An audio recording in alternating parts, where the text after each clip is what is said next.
Damos la bienvenida a cada uno de nuestros queridos hermanos que se encuentran presentes el día de hoy, a todos aquellos que están conectados y por supuesto también saludo aquí a mis hermanos que están en el panel. Vamos a comenzar con Josué. Bienvenido hermano Josué, Dios le bendiga. Eh, Muchas también, gracias. también le damos la bienvenida a nuestro hermano Esteban Gutiérrez y por último a nuestro hermano Benigno Retamar. Hola, hola, feliz sábado. Bien, ya estamos en la lección número 3 y que lleva por título Orgullo versus Humildad. El texto de meditación se encuentra en Lucas 14, capítulo 14, versículo 11. Dice lo siguiente, dice, eh, porque cualquiera que se enaltece será humillado y el que se humilla será enaltecido. Así que con estos pensamientos voy a pedir que inclinemos el rostro y lo voy a pedir aquí a mi hermano Esteban si nos puede dirigir en una oración. Amén. Oremos. Querido Padre que estás en el cielo, queremos primero darte gracias por la oportunidad que nos das de reunirnos para poder estudiar tu palabra, Amén. para poder traer la enseñanza que tú nos dejas, Señor, a través de ella. Y también a través de esto queremos pedirte que tu Espíritu Santo pueda quedar con cada uno de nosotros, Señor, al hablar, al poder dirigirnos, para que tú nos guíes, Señor, para que el mensaje que podamos extraer, Señor, sea para crecimiento espiritual de cada uno y sea para provecho de aquellos que la Amén. puedan ver después, Señor, en las redes sociales. Que tú nos Amén. puedas bendecir, acompañar y dirigir siempre. Son cosas que te pedimos no porque lo merecemos, sino porque lo pedimos en el nombre de Jesús. Amén. Amén. Amén. Amén. Bien, ya. La lección de esta semana, ¿cierto? El mensaje central es una invitación, es interesante porque nos hace una invitación a dejar de mirar el orgullo en los demás. ¿Para qué? Para empezar a identificarlo en nosotros mismos, cosa que a veces se nos hace un poco difícil hacerlo. Ahora, otra cosa interesante es que el orgullo es el pecado que nos hace sentir grandes, pero mientras nos vuelve pequeños ante Dios. Eh, y justamente, como decía, el propósito de estudio esta semana es que la idea es que no debemos jugar a los orgullosos que conocemos, sino a pedirle a Dios que nos muestre el orgullo que vive entre nosotros. Y vamos a comenzar con nuestro hermano Benigno. Le voy a hacer la siguiente pregunta. Hermano, eh, todos sabemos dónde nació el pecado, ¿cierto? Y esto nos lleva directo al orgullo. Ahora, el orgullo no nació en un entorno de pecado, sino que nació en el corazón de un querubín protector, alguien perfecto y en un perfecto. ¿Qué nos dice esto sobre el peligro del orgullo? Eh, bueno, primero es que nosotros debemos entender que apareció el pecado. No podríamos decir nació, sino que apareció. Y es algo bien extraño. Extraño porque incluso nosotros, hoy en día, eh, el poder explicarlo nos cuesta, no es fácil. No es fácil porque la Biblia nos da algunos indicios, algunas orientaciones, pero no el detalle más a fondo, y eso seguramente lo vamos a conocer mucho después. El pecado es un intruso y no hay razón que pueda explicar la presencia. No hay ninguna razón. Es un misterio, es inexplicable y excusarlo equivale a defenderlo. O sea, cuando nosotros hablamos de pecado, el origen del pecado no es tan simple como tratar de definir cosas que Dios no ha definido. Lo que sí podemos rastrearlo, lo que sí podemos ver sus efectos y sí podemos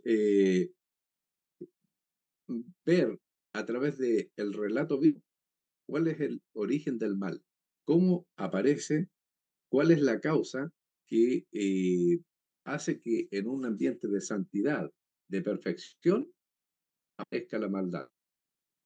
Yo creo que es un buen desafío de investigación y a la vez poder, ojalá, terminar esta lección, asegurar si el pecado nació o se originó, más bien dicho, se originó, no nació, se originó en el cielo, en un personaje que era perfecto, uno de los más elevados en rango, al lado abajo de Dios. ¿Qué nos asegura que en el futuro no va a haber otro personaje similar donde aparezca nuevamente el pecado? ¿Cómo podemos asegurarnos que el pecado no aparecerá por segunda vez? Quizás sería interesante que durante esta lección intentemos llegar a esa respuesta. Amén. Muchas gracias por esa aclaración, porque efectivamente el pecado apareció. Y si se dice nació, es como que de ahí recién existió el pecado y no lo sabemos porque es un misterio. Y ahora le hago la pregunta que mi hermano Josué. El día domingo nos hace una distinción entre el orgullo malsano, ¿cierto? Y la satisfacción por los logros. Ahora, ¿dónde podríamos trazar esa línea divisoria? O en qué momento un sano aprecio por nuestros dones, ¿cierto? Se convierte en no tributar a Dios la gloria.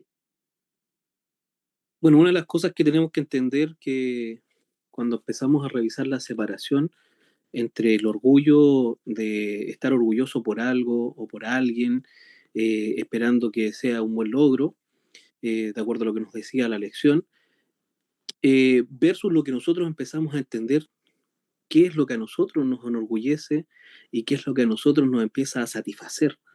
Dice que el orgullo es la confianza y atención excesivas, dice, en las habilidades, en los logros, las condiciones, las posesiones o también en las posiciones que tenemos. Entonces, justamente, si no somos contrastados a través de la palabra, si no somos contrastados a través de Cristo y entendemos quiénes somos y lo débiles que tenemos que entender que somos a través de la palabra, como nos decía en la lección número 1, que somos pobres, ciegos y desnudos, va a ser muy difícil que una persona note sin la palabra lo que está haciendo en orgullo. Y dice que todos, de acuerdo a la información, podríamos decir, del mundo, dice que todas las personas en este mundo tienen una parte de orgullo en su vida. Pero ¿cómo lo podemos contrarrestar? Solamente a través del Señor, sabiendo que tenemos un Salvador, donde estábamos enemistados, como nos dice Romanos, en este caso 5, 10 y 12, estábamos enemistados, y hoy día solamente a través de Cristo, a través de lo que hizo el Señor, podemos nosotros merecer llegar a ser hijos de Dios. Entonces, ahí es donde nos contrarresta en ese punto el orgullo y la diferencia de sentirnos orgullosos de otros versus sentirnos orgullosos de nosotros mismos. Ujú. Y gracias, hermano Josué. Y hermano Esteban, siguiendo más o menos la misma temática, y usted que trabaja en el mundo académico, ¿cierto? Eh, Satanás tentó a Adán y Eva a confiar en ellos mismos por encima de Dios. Ahora, ¿cómo se disfraza esa tentación de autosuficiencia? Sobre todo cuando nosotros, o en este caso, a los mismos hijos, ¿cierto? Nuestros hijos, o en usted mismo como profesor, ¿cierto? A los alumnos, los insta a que sean personas de éxito. ¿Dónde está esa línea? ¿Dónde puede caer en la tentación de ser autosuficiente o creerse autosuficiente? Bueno, cuando los logros, algunos dicen cuando se le sube el humo a la cabeza. ¿Has escuchado esa expresión? No, se le sube el humo a la cabeza. Eh, yo creo que tener éxito, tener logros, no está malo. El Señor permite que podamos triunfar y tener algunos logros académicos, deportivos, familiares, y eso no está mal. Lo que está mal es que eso ocupe nuestro mayor esfuerzo durante el día o el mayor esfuerzo durante nuestra vida. Porque aquí también tenemos que ver algo nosotros, porque tenemos que reconocer cuál es nuestro rol dentro de la sociedad y en este caso nuestro rol dentro de mi relación con Dios. O sea, ¿quién soy yo frente a lo que Dios pudo realizar por mí? O sea, no debiéramos nosotros sentirnos orgullosos por un logro espiritual. Al contrario, debiéramos sentirnos humildes. Amén. Es como eh, contradictorio, ¿cierto? Decir, no, yo estoy súper orgulloso porque soy súper espiritual. Y eso es lo que hacían los fariseos, pues, hermano. Ellos estaban orgullosos por la condición que ellos habían llegado a ser supuestamente porque externamente lo expresaban, pero hay algo importante. Yo estaba leyendo, buscando durante la tarde y me encontré con un texto de un párrafo del Camino a Cristo que tiene que ver con el orgullo y habla acerca del arrepentimiento. Eh, por lo tanto, es algo que tiene que ver también con nuestra relación con Dios, cómo yo percibo lo que el Señor me ha entregado, porque me lo merezco o porque no me lo merezco. Muchos podrían llegar a pensar, no, yo tengo esta relación con Dios porque yo me lo merezco, porque logré esto, estudio en la escuela sabática. De hecho, el folleto habla acerca de como una lista de cosas que uno podría llegar a decir, hago esto y merezco esto. Y en realidad el camino a Cristo nos muestra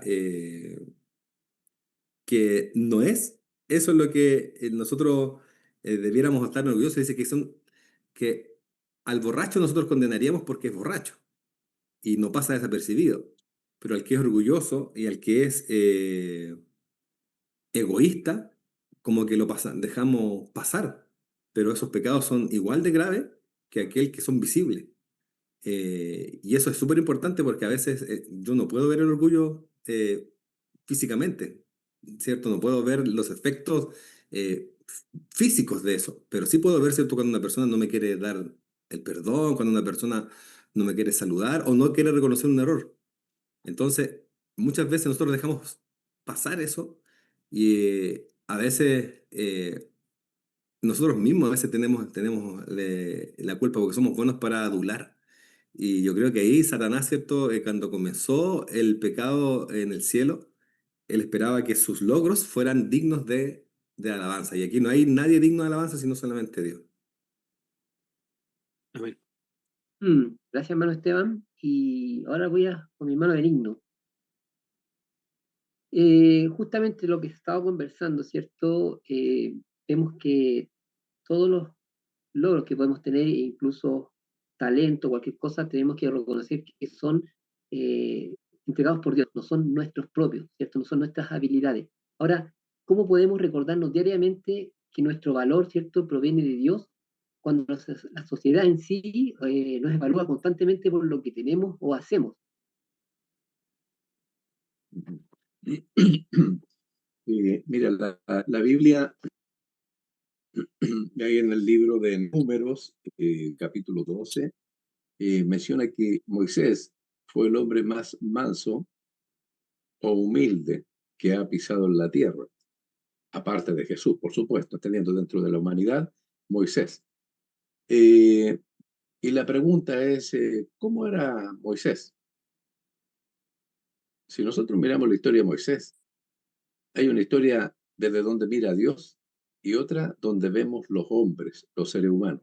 Yo creo que el orgullo, en lo que he tratado de avanzar en esta lección, no se centra en el orgullo hacia Dios, salvo aquellos que no han aceptado a Cristo. Pero cuando alguien ha aceptado a Cristo, el problema del orgullo es a nivel de seres humanos, donde el orgullo normalmente se disfraza de humildad y tiende a pasar desapercibido. Y es tanto así que nosotros a veces nos referimos erróneamente confundiendo la pobreza con la humildad.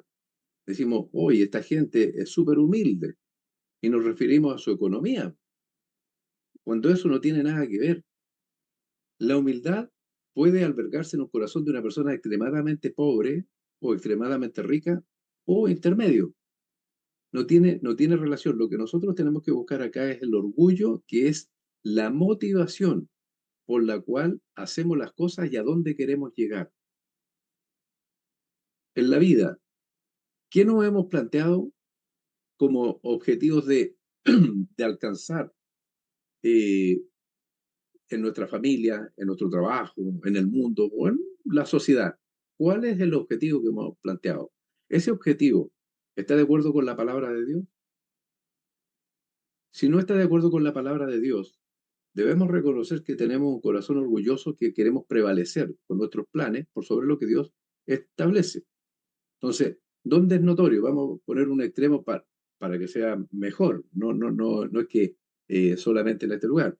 Por ejemplo, de las personas, ¿cierto? De los niños que se están educando, ¿cuántos de ellos quisieran tener un oficio como objetivo en la vida? Estudiar mueblería, repostería, alimentación. Eh, ¿Cuántos niños son inducidos o guiados a ese tipo de objetivo en la vida? ¿Cuántas mujeres o niñas son orientadas para ser una muy buena dueña de casa, una muy buena madre, una muy buena esposa? ¿Qué es lo que hoy día el mundo propone y a veces nosotros sin darnos cuenta también empujamos para el mismo lado? Nuestros hijos, ojalá que fueran ingenieros, de lo que sea, pero una ingeniería, ¿cierto? Y las hijas, oye, que ojalá sean doctoras. O sea, lo que el mundo nos dice que es el éxito, pensamos que por ahí va la cosa. Cuando en realidad el éxito es que sean buenos cristianos, que sean personas de bien para la comunidad, que sean responsables en el rol que Dios les entrega. Así como el hombre tiene que ser el proveedor de la casa, la mujer debe ser la responsable de educar a esos hijos para que sean guiados en el camino del Señor y no se aparten detrás de éxitos que son transitorios, no son objetivos finales. Entonces, yo diría que nosotros, en gran medida, también a veces, por nuestro orgullo, decir, ¿te gustaría que tu hijo le fuera bien en la vida? ¿En qué sentido? ¿En qué sentido? ¿De acuerdo al mundo o de acuerdo a Dios? Si nosotros decimos de acuerdo al mundo, entonces, ¿qué es lo que es eso? Orgullo. Y está disfrazado de objetivos altos para nuestros hijos. Y el orgullo, ¿dónde también nosotros lo podemos ver manifestado? También en el pueblo de Dios. ¿Por qué? Porque vemos, por ejemplo, que hermanos como Aarón y María, siendo hermanos de Moisés, en un momento determinado dijeron, ¿por qué Moisés nos tiene que dirigir?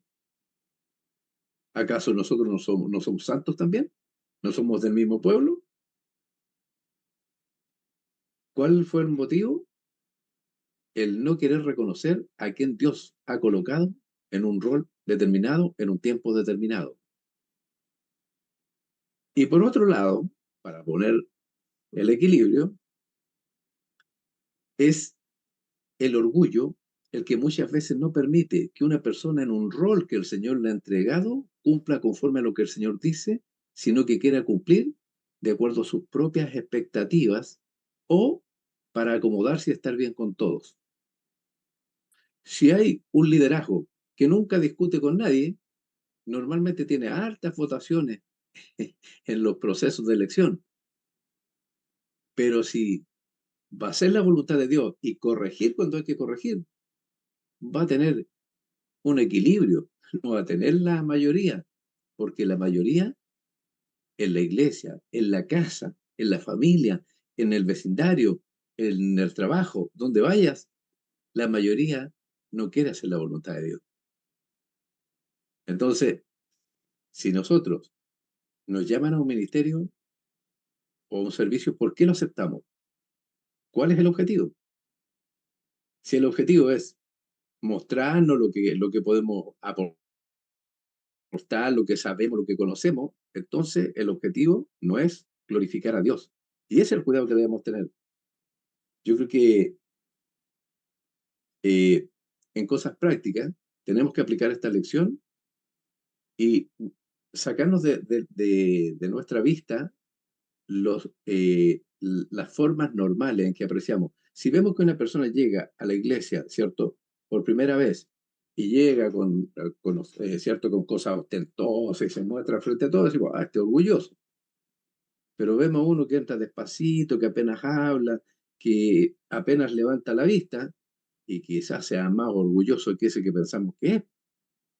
Como nosotros no conocemos el corazón, tenemos que dejar que la palabra de Dios sea la que confirme quién es humilde, quién es orgulloso. Y el que es humilde nunca anda hablando de sí. Nunca dice, yo hice esto, yo logré esto, yo tengo esto, yo. No, el yo desaparece.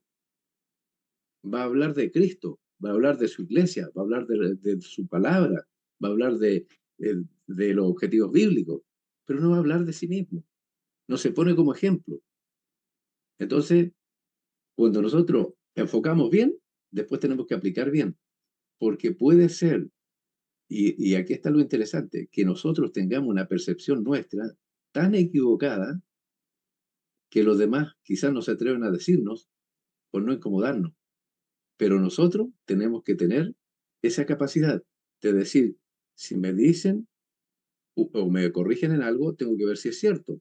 Y por 2 o 3 testigos, conte toda verdad. Es decir, si le decimos al hermano Gustavo, ¿cierto? Que él es orgulloso, no sé, por algún motivo, él tendrá que confirmar con unas 2 personas más que le digan lo mismo para creer que es cierto. Porque podría ser que alguien que no le tenga aprecio le empiece a encontrar errores. Y para eso los seres humanos tenemos la predisposición a encontrar lo malo en los demás.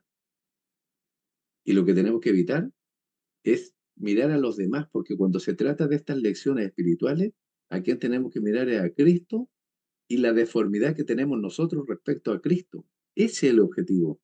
No mirar entre hermanos quién es más humilde o quién es más orgulloso, porque podría ser que sin darnos cuenta terminemos sintiéndonos orgullosos de nuestra humildad. Ujú. Gracias, hermano Benigno. Hermano Josué, ¿por qué cree que, y lo que creemos todos, ¿cierto? Que mientras más conocemos a Jesús, más pequeños nos sentimos en lugar de sentirnos más santos que los demás? Bueno, creernos pequeños cuando conocemos a Cristo es porque vamos entendiendo quiénes somos y que no somos capaces de hacer nada en este caso. No tenemos ninguna capacidad, no tenemos ninguna fuerza nosotros para poder resistir lo que este mundo nos tiene alrededor. Cuando nosotros conocemos a Cristo y contrastamos contra Él, vamos a entender justamente que sin la voluntad de lo que Él hizo en nosotros, eh, de lo que Él hizo fuera de nosotros, perdón, fuera de nosotros, en la cruz, vamos a entender que eh, es mucho más fuerte la sensación de necesitarle, de quererle. Justamente vamos a buscar las ganas de acercarnos a Él a través de la palabra, ¿cierto? Lo vamos a empezar a conocer, porque Él nos llama a conocerle, y cuando empezamos a conocer y vemos las virtudes de Él y lo que hizo por nosotros, vamos a ver qué tan pequeños somos y vemos el amor con que Él trató, a pesar de la grandeza, a pesar de lo que Él es sublime en este caso, eh, y nosotros somos pequeños, Él con esa suavidad y con ese amor nos quiere y nos ama. Entonces ahí es donde se contrarresta todo, porque una persona que tiene un poder y no lo usa, realmente es una persona que tiene la humildad mayor que otro que no tiene el poder, pero lo quiere usar y quiere aparentar tener algo que ni siquiera le corresponde. Gracias, hermano Josué. Y hermano Esteban, hay una parábola que es muy conocida por todos nosotros, que se encuentra en Lucas 18, del 9 al 14. La voy a leer, no son tantos versículos, así que la voy a leer. Dice eh, que es la famosa parábola, ¿cierto?, del fariseo y el publicano. Y parte diciendo a unos que, y parte entrando un poquito en el contexto para poder entender después la parábola, porque dice, a unos que confiaban en sí mismos como justos y menospreciaban a los otros, dijo también esta parábola. Y ahí Jesús comienza con esta parábola, donde dice en el versículo 10, 2 hombres subieron al templo a orar, uno era fariseo y el otro publicano. El fariseo puesto en pie oraba consigo mismo de esta manera: Dios, te doy gracias porque no soy como los otros hombres, ladrones, injustos, adúlteros, ni aun como este publicano. Ayuno 2 veces a la semana doy diezmo de todo lo que gano.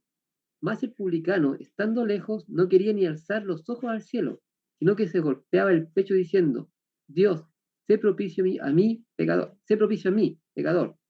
Os digo que este descendió a su casa justificado antes que el otro, porque cualquiera que se enaltece será humillado y el que se humilla será enaltecido. ¿Cuáles fueron los pasos específicos que dio este hombre para alcanzar esa justificación? Estamos hablando del publicano. Bueno, este es una enseñanza, ¿cierto?, que nos muestra eh, cuán inservibles son nuestras obras para poder alcanzar la salvación. No tenemos la salvación por obra, y eso lo tenemos claro, ¿cierto? Pero aunque las hagamos de manera correcta, tampoco nos hacen dignos de salvación. Amén. Porque el único digno de salvación, ¿cierto?, que hizo obras desinteresadamente, es Cristo. Y es algo que debemos nosotros siempre recordarnos, algo que no es malo hacer obras buenas, no es malo hacer obras que beneficien al prójimo. Lo malo está en que yo crea que esas obras son dignas de que otros me feliciten por hacerlas, ya que estamos hablando del orgullo. eh, Así que este clásico, ¿cierto?, relato del fariseo y publicano nos demuestran que en realidad todo lo que uno puede llegar a hacer, cosas buenas, porque la pregunta ¿es bueno ayunar? Sí. ¿Es bueno dar el diezmo? Por supuesto que sí. ¿Es bueno pedir disculpas porque él dice al que le devuelvo el doble? Sí, pues bueno. Entonces, ¿por qué es malo?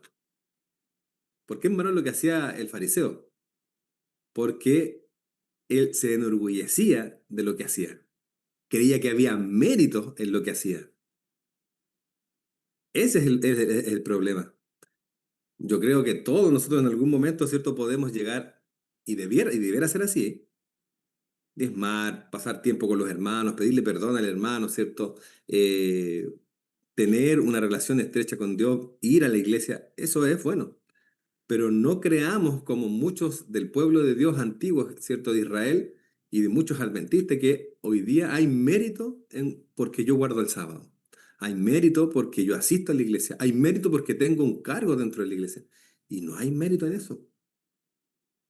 Si yo fui elegido, así como decía el hermano Benigno, si yo fui elegido es porque el Señor permitió que yo pudiese ser elegido para algún cargo. Si yo fui nombrado por la comisión de nombramiento, por la junta, por algún logro que hablemos de la iglesia, es porque el Señor permitió que yo pudiese llegar ahí. Porque méritos realmente ninguno de nosotros, de los que estamos aquí, tiene méritos para poder tener algún triunfo espiritual. Amén. El único que tiene mérito para poder hacerlo es Cristo, porque lo hizo de forma perfecta y lo hizo por mí. Así que mis méritos no contribuyen en nada ni a mi crecimiento espiritual, porque Cristo hace todo por mí. El Espíritu Santo inspira que yo haga eso. Y de hecho, me recuerdo mucho también otro relato de la Biblia que dice que cuando te vimos en la cárcel desnudo y te vestimos, Hambriento, sediento. hambriento y sediento, ¿cuándo te vimos eso? Porque, y Jesús le dice, ¿a cuánto le hiciste uno de más pequeños? A mí lo hiciste. Entonces hay un grupo que no reconoce, dice, pero ¿cuándo lo hicimos? Y hay otro grupo que dice, sí, lo hicimos. Y el Señor le dice que no, porque no son meritorios para la salvación. Entonces es muy importante que nosotros también, inclusive si nosotros creemos en algún momento, más adelante en el futuro, que podemos eh, llegar a ser perfectos, eso también es orgullo, pues, hermano.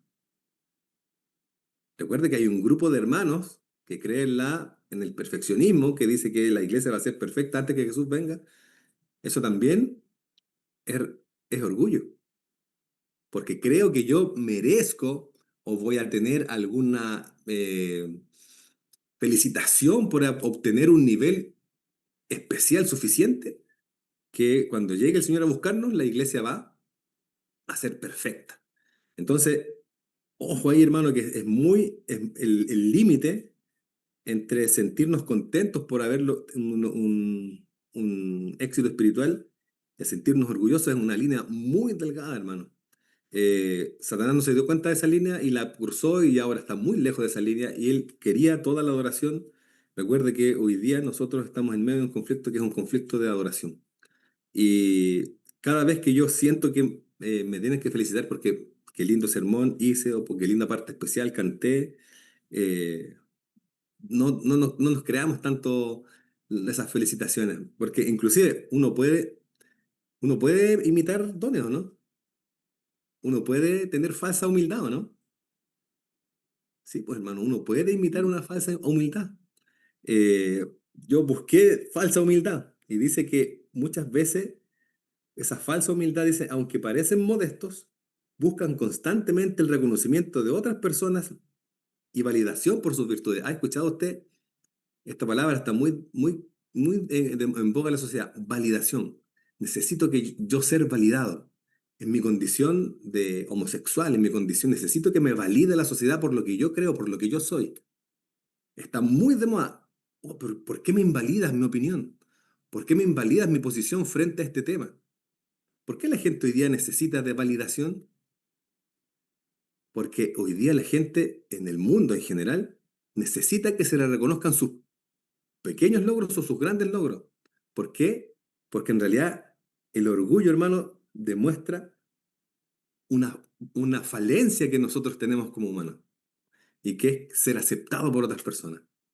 Y si otras personas no me aceptan, bueno, por lo menos me voy a aceptar yo que tengo este triunfo personal. Entonces también es algo importante, hermano, hoy día que nosotros podamos distinguir aquellos que también son falsos humildes.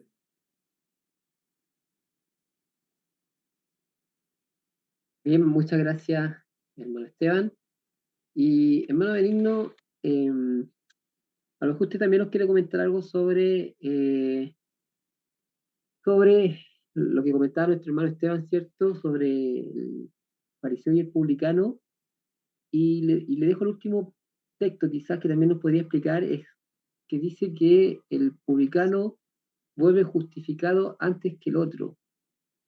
Ambos volvieron justificados. ¿Cómo podríamos entender ese texto? Pero, aparte de eso, le hago al tiro la otra pregunta, que es cuando Dios dice que eh, resista a los soberbios. Si a la vez nos puede hablar después también de lo que significa resistir, ¿a qué se refiere con resiste? ¿Cómo lo entiende usted? Bueno, respecto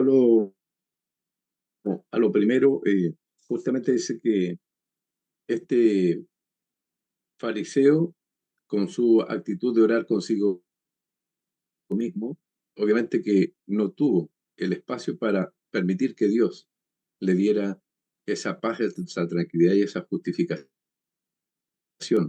porque él no oraba con Dios, dice que oraba consigo mismo. Entonces, las oraciones pueden ser con nosotros mismos. Eh, Muchas veces se toma el nombre de Jesús, ¿cierto? Se toma el nombre de Dios, pero se actúa a la inversa. Yo muchas veces he conversado con algunas personas que oran y están haciendo totalmente contrario a lo que Dios dice, y están orando. Por ejemplo, sobre su mesa hay cosas que Dios reprocha, no quiere que las consumamos, y oran, Señor, bendice, por ejemplo, esto que está sobre la mesa. Pero si Dios ha dicho que Él no va a bendecir eso, ¿cómo piden algo que Dios no quiere bendecir?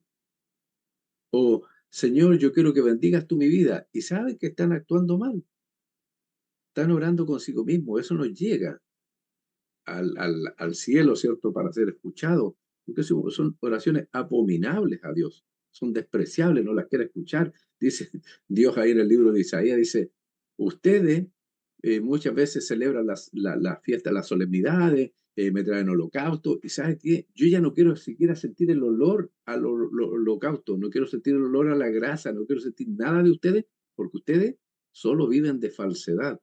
Le dice al pueblo de él, al pueblo de Israel. Es decir, y ustedes príncipes, ustedes dirigentes, aparentan que están haciendo una obra para Dios, pero ustedes se están engordando a sí mismos, ustedes están trabajando para sí, dice. No están atendiendo la necesidad del pobre, del doliente, del que está desanimado, del que está alejado. ustedes lo que están haciendo es sirviéndose a sí mismos en el pueblo de Dios. Entonces, es una crítica dura de parte de Dios. Y sin embargo, el publicano dice que estando lejos no quería ni aún alzar los ojos al cielo. Es decir, su sentimiento de culpabilidad era tan grande, dice, no quería siquiera alzar los ojos al cielo, sino que se golpeaba el pecho diciendo, Dios, sé propicio.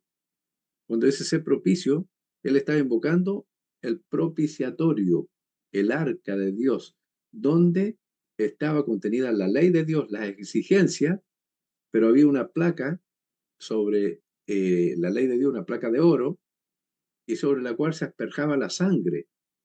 Entonces le decía, por favor, esa propiciación la necesito, esa sangre necesito yo, para que tú me perdones. Porque yo, al abrir esa urna o esa arca, veo la ley que me condena. O sea, un hombre tremendamente eh, convencido por el Espíritu Santo de que él era un pecador necesitado. Por eso que dice que eh, os digo que el verso 14, que este descendió a su casa justificado. Es decir, este entendió la obra de Dios en su favor. El otro no entendió nada. Y dice, y fíjate que lo relaciona, dice, porque cualquiera que se enaltece será humillado, y el que se humilla será enaltecido. Es decir, es probable que el fariseo de esta historia o de esta parábola, más adelante, sufrió una humillación que permitió que también aceptara a Cristo como su Salvador. Es muy probable. Si nosotros leemos en el libro de Lucas, al menos hay dos fariseos que pasan la vergüenza máxima delante de todos porque Jesús los reprocha en público, no en privado, porque seguramente muchas veces trató de llevarlos a la verdad y ellos se resistían. Y en cierta ocasión, eso está en los capítulos anteriores, capítulo 11, creo que está por ahí, capítulo 16, hay dos historias de un fariseo que invita a Jesús a su casa a una cena. Y te aseguro que pasó la vergüenza de su vida. Te aseguro que fue humillado hasta lo sumo, pero en esa condición fue alcanzado. Ahí se dio cuenta quién era él y cómo miraba a esa mujer pecadora que decía, si este fuera de Dios, distinguiría quién se está acercando a él. Ese fariseo fue humillado para poder ser justificado. Y nosotros, hermanos, podemos aprender por concepto o por experiencia. Si ponemos atención cuando el Señor nos envía un mensaje y nos dice que estamos errando el camino y corregimos conforme a lo que el Señor dice, hasta ahí llega la prueba. Y el Señor es glorificado y nosotros somos beneficiados. Si nos endurecemos y continuamos, el Señor en público nos va a sacar las jinetas, ¿cierto? Que tal vez a nivel de hombre vemos. O sea, puede ser que tengamos que ser expuestos en público si nosotros no somos cuidadosos con lo que el Señor nos envía como represión a través de nuestros propios hermanos. Normalmente nuestros hermanos son utilizados para ayudarnos a enmendar el rumbo. Esa es la segunda pregunta que me hizo usted, ¿cuál era? Se me olvidó. Sí, voy a leer el texto. Santiago 4:6 dice, pero Él da mayor gracia. Por esto dice, Dios resiste a los soberbios y da gracias a los humildes. ¿Cómo puede entender esa palabra de que Dios resiste a los soberbios? Claro, lo que pasa es que justamente a veces cuando vemos la intervención de Dios, tendemos a ser muy cuidadosos con las palabras y con los actos de Dios, pero cuando Dios dice que para Él hay cosas que son abominación, significa que son cosas despreciables, absolutamente despreciables, que Él no quiere siquiera escuchar las oraciones de su pueblo. Eso es una realidad.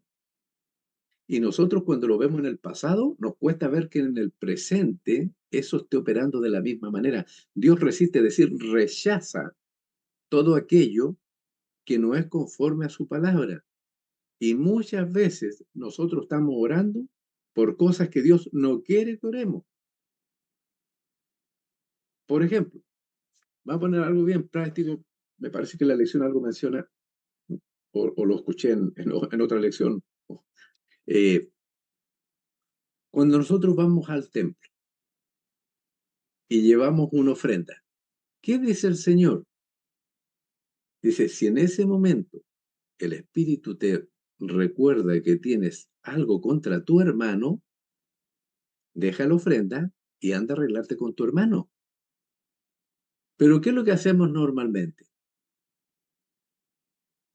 Echamos la ofrenda y quedamos contentos, ¿cierto? Si llamo el diezmo, llamo la ofrenda, decimos, ahí vienen los diáconos, ahí va la ofrenda. ¿Y qué pasó con la palabra de Dios? Que dice que tienes que primero ir a abuenarte con tu hermano. ¿Por qué no lo consideramos? ¿Es esa la voluntad de Dios? La voluntad de Dios está clara, pero a veces los soberbios y orgullosos somos nosotros. Y el Señor lo que quiere es, por ejemplo, a ver, te peleaste con tu hijo, con tu señora el día sábado cuando ibas a la iglesia, ¿cierto? Y te peleaste porque pasó a llevar las llaves, rompió la llave del agua, ¿cierto? Tuviste que cortar de la llave de paso y te toca predicar. Como anciano tienes que cumplir tu rol, pero saliste enojado de tu casa y no lo arreglaste. ¿Qué es lo que haces? ¿Qué es lo que haces? Predicamos nomás, por hermano, aquí. Claro, pues, entonces, ¿qué es lo que pasa? Lo que dice el Señor, ¿para qué lo vamos a tomar en cuenta si después cuando vuelva lo arreglo? Pero el Señor te dice, no, si tú estás en conflicto, anda a solucionar primero el conflicto. Y te digo, y creo que uno de los conflictos mayores que se presentan en nuestras vidas es cuando alguien nos dice algo que nos incomoda. Y puede ser que no seamos capaces de reconocerlo. A mí varias veces, hermano, me han dicho, hermano, usted es bien certero para decir las cosas, pero a veces muy duro. Y yo digo, tienen razón. Y le pido al Señor, Señor, ayúdeme. Porque es verdad, yo a veces me ha tocado en la experiencia tener que enfrentar situaciones muy delicadas, muy complicadas, y yo voy directo. No le doy vueltas, no rodeo. Pero quizás tendré que aprender, sin duda, del Señor, que a lo mejor no es el momento que tengo que hablar, es otro momento. Y ahí tengo que hacerme responsable de decir, Señor, reconozco, sí, ayúdeme. Sí, me ha pasado con mi hermana, me ha pasado a veces con mi hermano, el hermano de la iglesia. En la familia no he tenido ese problema, familia núcleo, no he tenido ese problema, pero a veces me ha pasado. Pero ¿sabes? El punto está en que cuando me lo dicen, me hacen reflexionar. Yo digo, toda la razón, toda la razón. No es suficiente saber qué decir, sino que hay que saber cómo decirlo. Y ahí tengo que aprender. Gracias, hermano Benigno. Hermano Josué, ahí el hermano Benigno ya había adelantado un poco, ¿cierto? Dentro de su comentario que hacía, nombró a Moisés. Y el día de hoy habla de Moisés, un siervo humilde. Ahora, sabemos que los primeros años de Moisés se quedó en un lugar lleno de lujo, ¿cierto? De poder, que fue en Egipto. Pero sin embargo, Dios después lo sacó de ahí, ¿cierto? Y se lo lleva al desierto. ¿Qué tuvo que desaprender? Porque más allá de aprender, a veces es más difícil desaprender de muchas cosas, ¿qué tuvo que vivir ahí Moisés para después ser un hombre totalmente diferente? Que de hecho fue después es nombrado como cierto como uno de los más mansos que existieron en este mundo. Bueno, lo primero que tuvo que ver Moisés en ese caminar con el Señor era la dependencia. La dependencia que Moisés tuvo del Señor. Primero tuvo que reconocer sus errores. Él tuvo errores que fueron escritos, están detallados en el libro de Éxodo, en el capítulo 32, 30 y 32, si tengo entendido justamente, si lo podemos buscar para poder acompañarnos de ese texto. Eh, Éxodo, en este caso es capítulo 30 y 2. Éxodo 32.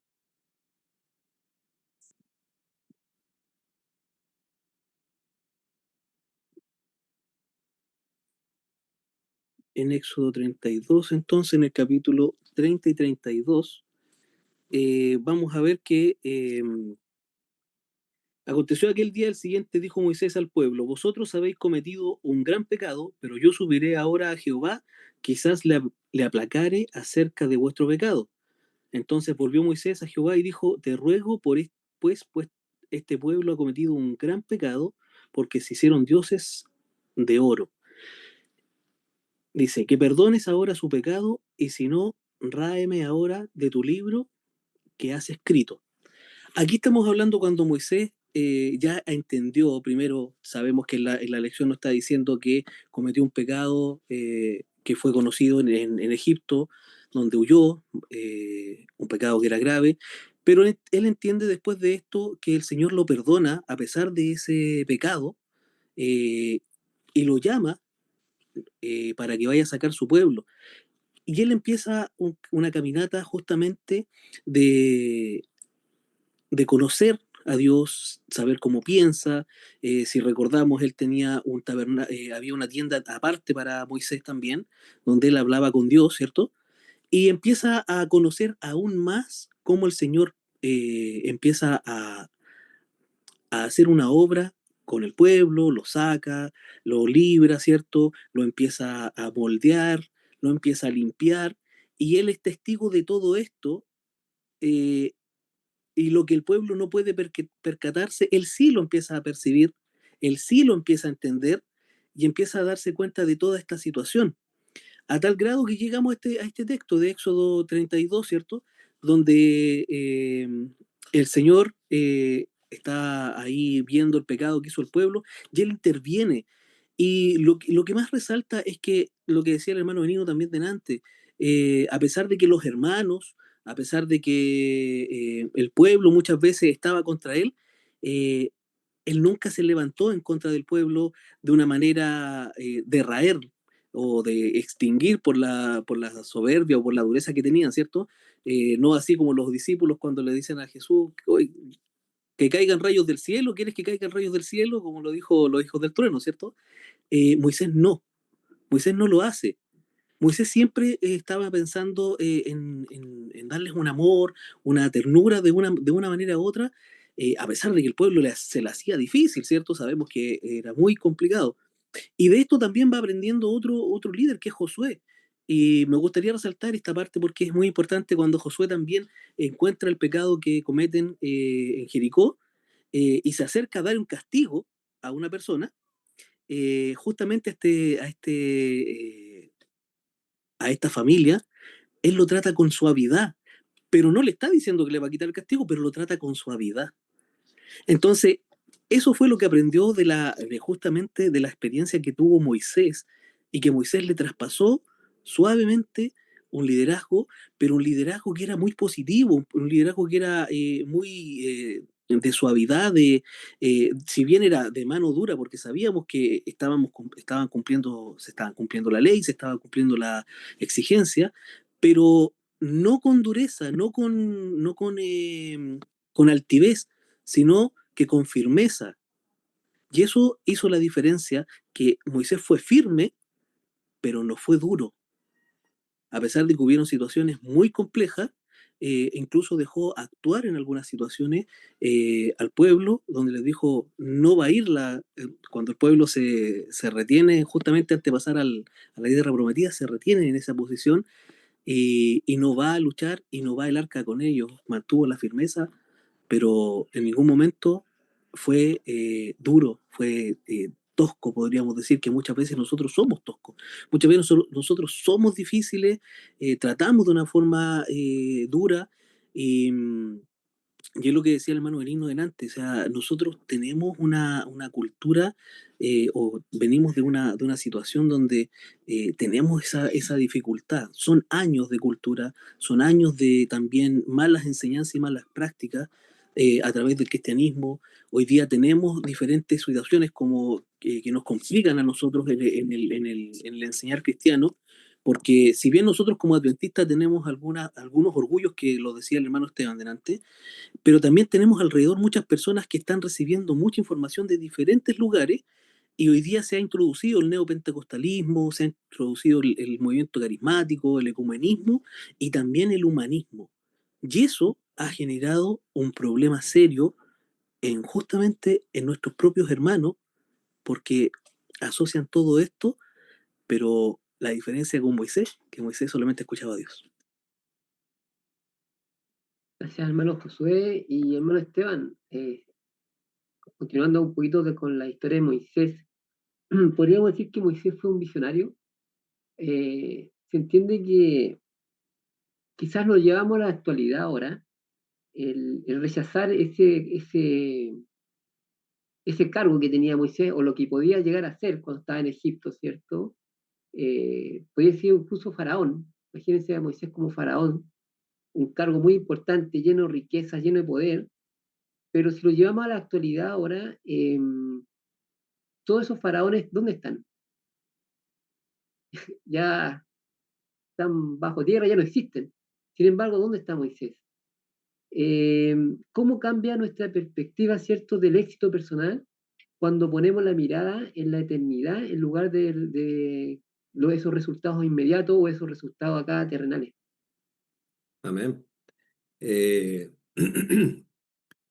es impresionante, hermano, porque podríamos decir que Moisés puso su esperanza en el lugar correcto. Y porque nosotros, en realidad, yo creo que también lo podemos ayudar esto como para hablar con nuestros hijos. Eh, una vez, mire, yo siempre he trabajado en hartos colegios y una de las características que tengo yo como profesor es que mis estudiantes me estiman bastante porque los escucho, converso con ellos. Nunca, si tengo que retar los retos, nunca hay palabras de condenación de parte de mía con ellos y se abren con confianza y hablan y tienen muchas, cuentan sus secretos, yo escucho sus secretos. Un día me tocó entrevistar a un apoderado y yo le digo, no, me dice, no, es que quiero hablar sobre tal profesor. Yo le digo, un excelente profesional. Y ella me dice, sí, excelente profesional, pero una pésima persona.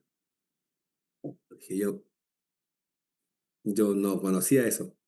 Y la apoderada me dice, yo prefiero que la persona a lo mejor sea, a lo mejor un profesional no tan destacado, pero que sea buena persona. Y eso me quedó marcado, hermano. Porque eso demuestra en donde nosotros como cristianos también tenemos que jugar y sembrar para cosechar en el lugar correcto. Eh, y es tentador en todo caso, hermano, imagínese ser un faraón. Hoy día lo único que quedan de los faraones, como decía hermano Gustavo, son las pirámides, lo que ellos lograron construir. Eh, Inclusive Moisés, ¿cierto? Podría, mire, y aquí es donde también nosotros podemos sacar, cuando estaba hablando hermano Josué, ¿quién escribió Éxodo?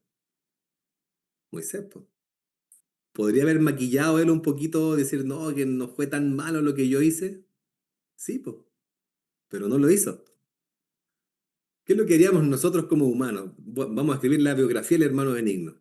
No, no me ponga esta parte mejor. Maquillémosla un poquito mejor. Hermano Gustavo, vamos a escribir su biografía. No, no nombren eso mejor. Y yo creo que todos a lo mejor daríamos algo a escribir una biografía, ¿cierto? Sacar las partes que son vergonzosas de nuestra vida. Y yo creo que Moisés, ahí, hermano, inspirado por el Espíritu Santo, él contó toda la verdad. Él podría haber dicho, no, toqué la roca, ¿no? Él dice, la golpeó. Y todo esto inspirado por Dios, pues, hermano. Porque podríamos haber camuflado, porque ¿cuál es nuestra actitud humana enfrente cuando somos confrontados? No reconocemos. Eva podría haber dicho, Eva podría haber dicho, ¿qué cosa? Sí, pues, en realidad comí yo, perdóname.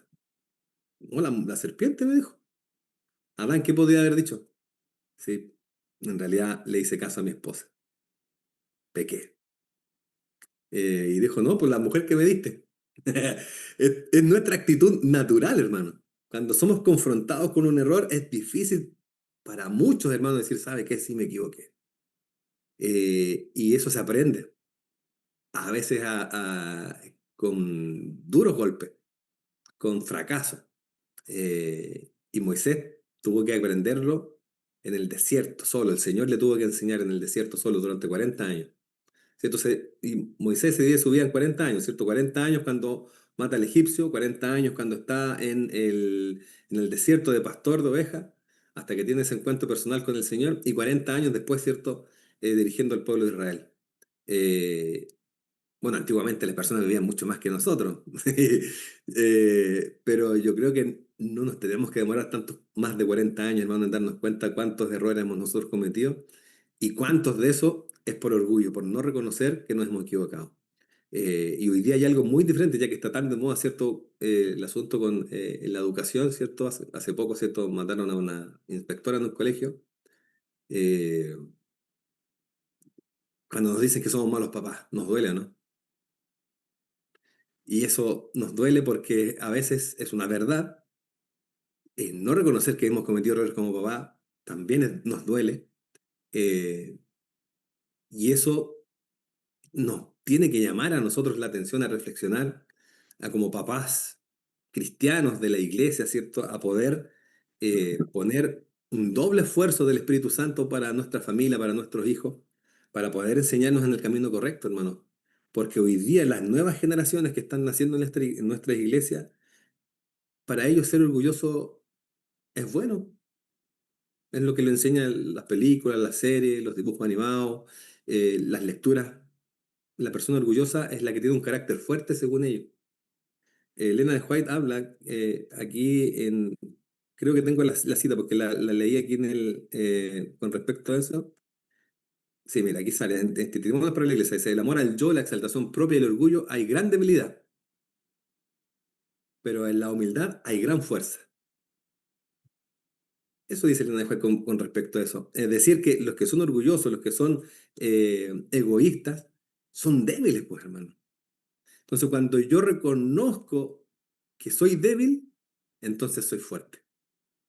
Cuando yo reconozco que soy orgulloso, entonces comienzo el camino de la humildad. Entonces, es súper difícil hoy día, donde la sociedad hoy día nos quiere exaltar, pues, hermano. Nuestros jóvenes hoy día no quieren estudiar porque quieren la fama a un bajo precio, a visitas, a likes, a compartir sus publicaciones.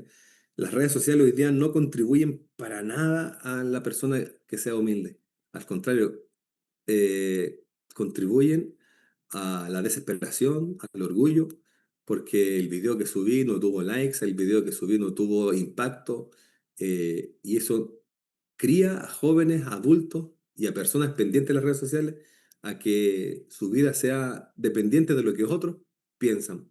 Y lo que como Moisés lo hizo, a él lo que le importó fue lo que Dios pensaba de él. Men, ya estamos hacia a punto de terminar, pero vamos a ver, hermano Benigno, que también esto no sucedió solamente, bueno, el orgullo y todos estos problemas vienen desde como hablamos en el comienzo, ¿cierto? Desde Satanás. Ahora, esto también lo vivieron los discípulos. En algún momento ellos entraron en una discusión, o la gente que los rodeaba, ¿cierto? ¿Quién iba a ser el mayor? ¿Cuál fue la respuesta de Jesús respecto a esto? Eh, bueno, ahí en Lucas, el capítulo 22, justamente Jesús ve esta disputa que tenían sobre ellos, ¿cierto? ¿Quién iba a ser el mayor? El versículo 25 le dice, pero él le dijo, los reyes de las naciones se enseñorean de ella, y los que sobre ella tienen autoridad son llamados bienhechores, mas no así vosotros, sino que si no sea el mayor entre vosotros como el más joven, y el que dirige como el que sirve. Entonces, hermano, aquí creo que hay enseñanzas espirituales profundas del Señor, pero también muy prácticas. Entre más alta responsabilidad el Señor nos entrega en el hogar, mayor disposición al servicio. No es mayor autoridad según se entiende del mundo. Y este es uno de los grandes problemas que como iglesia, como pueblo, sufrimos. ¿En qué? En que muchas veces los hijos, como decía nuestro hermano, cuando están en una edad de, ¿cierto?, de la adolescencia, lo que buscan es orientación. Pero a veces los padres están ocupados, están haciendo otras cosas o están sirviendo incluso en la iglesia, pero no tienen tiempo para escuchar a sus hijos. Y esos hijos tienen que ir a buscar la recomendación en otro lado. Y cuando reciben recomendaciones erradas, después ellos se equivocan y tienen padres que son agresivos. Mira, yo he conocido casos de padres que son tan controladores, por ejemplo, con la esposa, siendo hermana de iglesia. Controladores, eh, ¿a dónde vas? ¿Cuánto te demora? ¿Por qué te demoraste tanto? A ver, mándame una foto donde está. O sea, una cuestión enfermiza. Igual, padres que espían a sus hijos. Eso no está bien. Dios no nos espía a nosotros. El Señor nos indica nomás. Pero hay padres, te digo por qué, conocí uno que era experto en computación. Y me acuerdo de, sé a qué me estoy refiriendo con nombre y apellido. Y él un día me dice, hermano Benigno, ¿quiere saber las amistades que tiene a su hijo? Yo le puedo poner un programa en su teléfono, tráigame el teléfono a su hijo, le voy a poner un programa y usted va a poder saber todo con quién habla, con qué, si usa WhatsApp, lo que use, usted va a poder controlar todo. Le dije, jamás haría eso con mis hijos, jamás. ¿Por qué? Porque eso es invadir la privacidad. Y a veces nos encontramos con el derecho que sí podemos hacerlo. No, hermanos, el Señor no nos invade. El Señor está a la puerta, si es que nosotros queremos dejarlo fuera, está a la puerta golpeando. Si lo queremos dejar entrar, pero no entra por la fuerza. Entonces, todas estas cosas vistas desde el punto de vista de los padres. Ahora esto mismo lo vamos a llevar a la iglesia. El Señor establece o permite,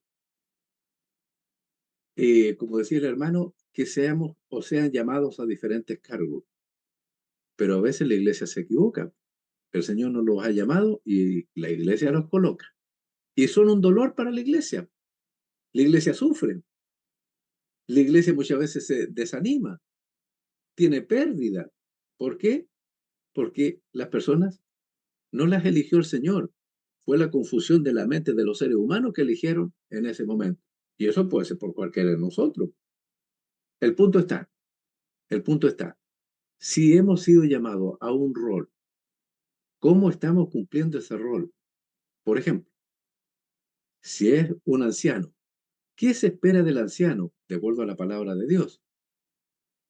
Que conozca la palabra, que ponga la palabra, que asista a los enfermos, que asista a los hermanos, que logre poder ser pacificador en los conflictos, pero muchas veces no se cumple ese rol. Y, por sobre todo, que sean capaces de llamar al pecado por su nombre y detenerlo. Pero muchas veces es mejor quedarse callado. ¿Para qué nos vamos a complicar? ¿Para qué vamos a tomar el caso de la viuda, cierto, del ejemplo de la viuda y el juez? Esa viuda insistente que viene otra vez con lo mismo y dele con lo mismo y dele con lo mismo. Ah, mejor vamos a hacerle justicia para que no sea cosa que nos termine sacando casilla. No, pues hermano, nosotros estamos para servir.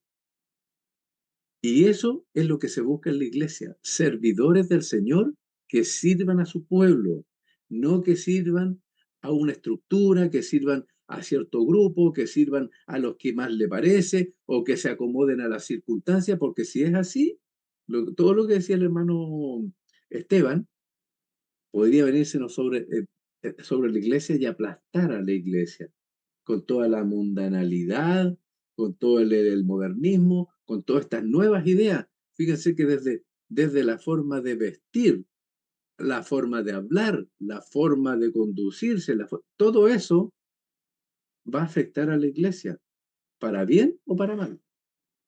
Ahora, eh, a mí en particular, aquí en el libro Camino a Cristo, hay un texto que se lo quisiera compartir, hermano, que a mí da mucho ánimo. De verdad que me da mucho ánimo. Mira, está en el capítulo número 8 que se llama Creciendo en Cristo.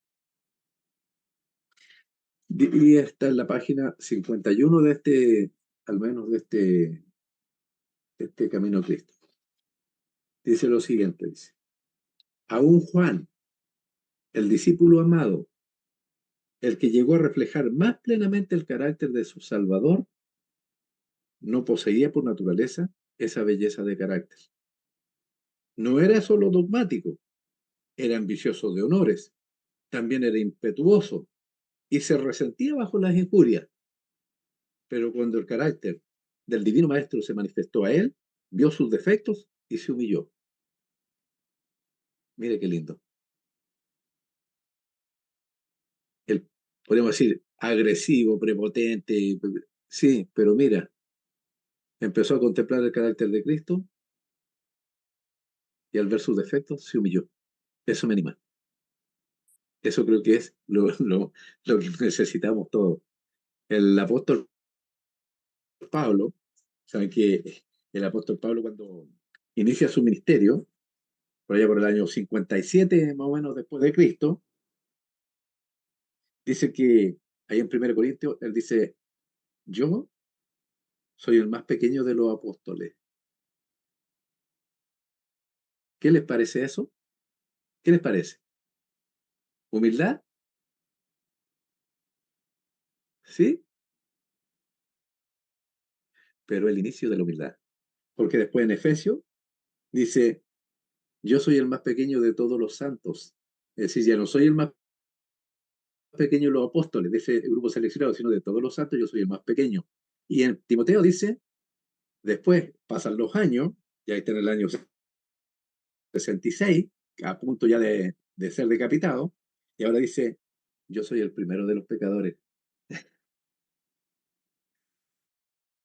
¿Te das cuenta? Cómo el Señor lo guía, igual que nosotros. Quizás estamos en la primera etapa de la humildad, sintiéndonos el más pequeño de los apóstoles. Bien, bueno, ya hemos llegado al final, pero voy a hacer la última pregunta a nuestro hermano Josué, que voy a leer Salmo 138, versículo 6. Dice, porque Jehová es excelso y atiende al humilde, más al altivo mira de lejos. ¿Qué significa para usted la práctica que Dios nos mire de lejos debido al orgullo?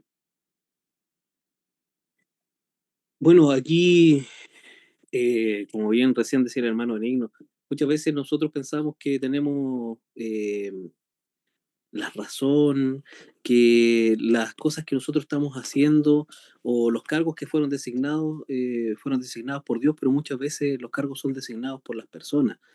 Eh, y el Señor mira de lejos. El Señor mira de lejos muchas veces cuando nosotros tomamos decisiones que son equivocadas. Eh, y tenemos que darnos la vuelta. Muchas veces tenemos que darnos la vuelta una, dos o tres veces hasta entender lo que el Señor nos está diciendo o lo que no nos está diciendo, porque muchas veces hay silencio, el Señor guarda silencio. También tenemos que entender que cuando el Señor mira de lejos, ve las situaciones que están aconteciendo con respecto a lo que nosotros estamos tomando decisiones, no solo para nosotros, sino que también para los que están alrededor nuestro, los que amamos. Una de las situaciones que podemos ver que el Señor mira desde lejos, yo creo que es la situación de Judas. ¿Cierto? Judas tenía una situación compleja, él robaba a los hermanos, de hecho Mateo lo declara directamente como el que robaba, el ladrón, ¿cierto? Eh, pero el Señor miraba desde lejos lo que estaba aconteciendo en esa situación. Y él estaba con los demás discípulos, él tenía la misma oportunidad. Lo mismo le aconteció a Faraón en su momento, ¿cierto? El Señor miraba cómo la dureza de Faraón estaba ahí, le presentó las oportunidades, pero nosotros somos quienes decidimos eh, si realmente vamos a amar a Cristo, lo vamos a aceptar, eh, vamos a abrir nuestros ojos a buscar en humildad la oración hacia el Señor o vamos a tomar nuestras propias decisiones. Yo creo que cada uno de nosotros en nuestra vida sabemos cuál es la decisión, muchas veces sabemos cuál es la decisión correcta que tenemos que tomar y qué camino seguir en algunas ocasiones, pero tomamos el camino no el que el Señor quiere, sino que realmente tomamos el camino que nos conviene. Y ahí el Señor nos mira de lejos hasta que volvamos nuevamente y le digamos, como dice en Isaías 1, ¿cierto? Vuelve pronto y hagamos, dice, y dice, vuelve pronto en este caso y retorna, ¿cierto? Entiende que estás equivocado, hagamos las cuentas, dice el Señor. Y si tus pecados fueren como la grana, serán como la nieve, serán emblanquecidos. Entonces, justamente nos sucede esas situaciones, que cuando tomamos propias decisiones con con las ganas nuestras, el Señor nos está mirando de lejos. Hermano Esteban, no sé si tiene algo más que comentarnos o ya vais concluyendo. Ahorita, mientras hablaba José, es una cosa muy práctica que podemos preguntarnos nosotros. ¿Cómo la pasa una persona que es orgullosa?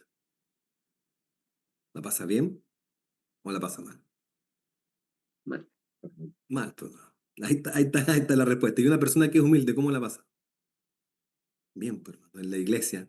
En la iglesia, sobre todo, cuando alguien es orgulloso, hermano, los hermanos como que no se quieren juntar con él. Y en el mundo igual, lo mismo, en las empresas, en el trabajo, cuando alguien es orgulloso, la gente comienza a hablar mal de él y no se juntan con él. Y hay muchos sobrenombres para personas orgullosas. Pero una cosa práctica, el que es orgulloso no la pasa bien, hermano. Entonces tiene que aprender, y a veces con dolor, a cambiar su actitud. Lo triste es cuando no se cambia la actitud y se persiste en esa actitud. A pesar de los incontables llamados de Dios a su pueblo, eh, no, a veces el pueblo no reacciona. Y Jesús llegó a decir, Jerusalén, Jerusalén, que matas a los profetas. Entonces, a veces, cuando alguien nos llega a hablar algo que nosotros tenemos, a veces buscamos una segunda opinión, ¿cierto? Como cuando vamos al doctor y le decimos, ¿qué tengo que hacer? Tiene que bajar de peso. Ah, no me gustó este doctor. Voy a otro doctor que me diga otra cosa. A veces es como eso en nuestra vida espiritual, ¿cierto? Pedimos otra segunda opinión y al final es lo que la Biblia nos dice, pues, hermano. Así que pidámosle al Señor fuerza del cielo, ¿cierto? A través del Espíritu Santo que nos ayude cada día más a ser humildes. Y así como decía el hermano Benigno, ir cambiando, ¿cierto? De perspectiva, de ser el más pequeño de los discípulos a ser el más pecador de todos. Hermano Benigno, lo invito entonces para que pueda, no sé si tiene algo más que decir, sino para que podamos terminar con una oración. Solamente decirle que Dios nos muestra la condición de pueblo como iglesia, como pueblo en el ejemplo de la Odisea de Apocalipsis 3, y en esa escena se ve a Cristo afuera, no dentro. Lo que indica que como pueblo, aunque decimos y hablamos de Cristo, quizás con nuestra forma de vivir o con nuestra forma de mantener nuestro orgullo, como pueblo estoy diciendo, hacemos que Cristo no puede entrar. El Señor quiere entrar a su iglesia, quiere sanarla y prepararla para lo que ha de venir. Una parte de la iglesia va a responder, solo un remanente.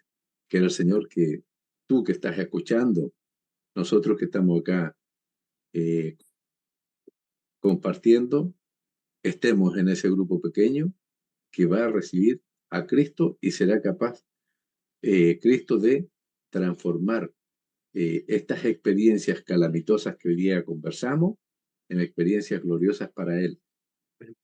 Dejar, hermanos, de mirar de perspectiva humana y querer servir a Dios, pero no solo, no desde la emoción, sino desde los principios de la palabra de Dios. Es decir, el apóstol Pablo, ahí en el capítulo 20 del libro de Hechos, 20, 21 del libro de Hechos, le dice a los ancianos, después de mí entrarán los rapaces, que no perdonarán al rebaño. Y ustedes están puestos para defender la iglesia que Cristo ganó con su sangre. La tarea es velar, cuidar, proteger la iglesia por sobre cualquiera que aparezca, sea desde las personas que se agreguen, sea de los hermanos que hoy día, ¿cierto?, no quieren consagrar su vida al Señor y terminen difamando el nombre de Dios, o sea de la dirigencia desde la iglesia o desde fuera que venga, si está apartado de Dios. A mí, hermano, a veces le pido al Señor que me ayude a controlar mis palabras, porque a veces digo cosas que realmente golpean donde tienen que golpear, pero a la vez alivian donde tienen que aliviar.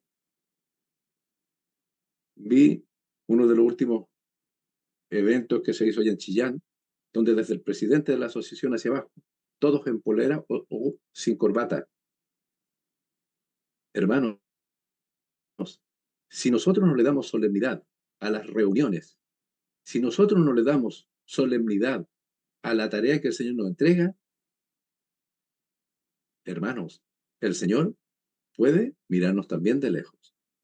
Esa responsabilidad nuestra. No nos acomodemos nosotros a ello. Y discúlpenme, pastores, si escuchan esto que estoy diciendo, pero es la angustia de sentir como nuestros líderes, en vez de acercarnos y solemnizar lo que tenemos que vivir como experiencia al final del tiempo, nos están mundanalizando. Y eso no está bien. El Señor nos reprende. Bueno, vamos entonces damos gracias, ¿cierto?, a cada uno de los que participaron y vamos a terminar con una oración, así que le voy a pedir que podamos inclinar el rostro. Querido Padre que está en los cielos, damos gracias, Señor, por permitirnos el día de hoy de aprender más de su palabra. Gracias, Señor, porque usted nos muestra cuántas veces hemos sido orgullosos, hemos pecado. Le quiero pedir perdón por ello y le pido que nos ayude a poder comprender y siempre las cosas que hagamos sean pensando que vamos a glorificar y honrar su nombre y no la nuestra, Señor. Así que le pido que nos siga acompañando, dirigiendo y que nos cuide en cada momento. Y gracias una vez más, Señor, porque usted es un Dios bueno y un Dios misericordioso. Agradezco, Señor, todo y lo pido sin merecerlo, solamente en el nombre de Jesús. Amén. Amén. Amén. Bien, muchas gracias, queridos hermanos, por habernos apoyado hoy día en los comentarios y también a cada uno de los que se encuentra conectado viendo este programa. Les deseo un feliz sábado. Señor les bendiga. Feliz sábado.